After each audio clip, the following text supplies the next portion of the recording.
నోరు విప్పంది ఎందుకు వచ్చిండు ఎందుకు పోయిండు కట్ట చూసుడైనా జనాలను చూసేయలేదు జనాల పరిస్థితులు చూడొద్దు ఇల్లు కూలినాయి సామాను అయినాయి పిల్లలు ఆగమైండ్లు భార్యాభర్తలు ఆగమైండ్లు తినడానికి తిండి లేదు నీళ్ళల్లో 2 రోజులు సావాసం చేసినాం నిద్రలు లేవు ఆగారాలు లేవు పాములు వచ్చినాయి తేళ్ళు వచ్చినాయి పడి చచ్చిపోయినాం మా దగ్గరికి వచ్చి ఇది మేము చేస్తామమ్మ సహాయము మేమున్నాము మన ప్రభుత్వం మిమ్మల్ని ఆదుకుంటది అని ఒక్క హామీ కూడా ఇవ్వకుండా వచ్చిండు మౌనంగా మేము ఆడోళ్ళం దగ్గరికి పోతుంటే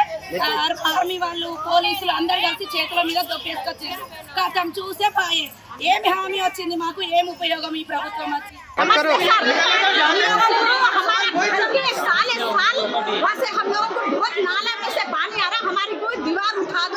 उसके बाद हम लोगों को कुछ भी नहीं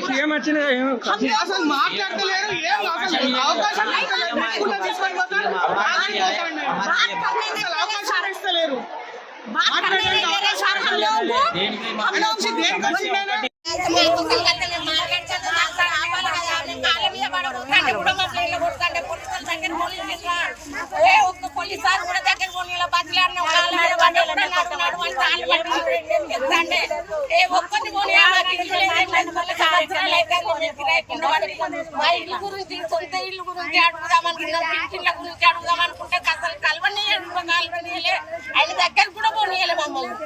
అసలు దగ్గర కూడా పోనీయలే ఆయన అసలు ఇక్కడ కూడా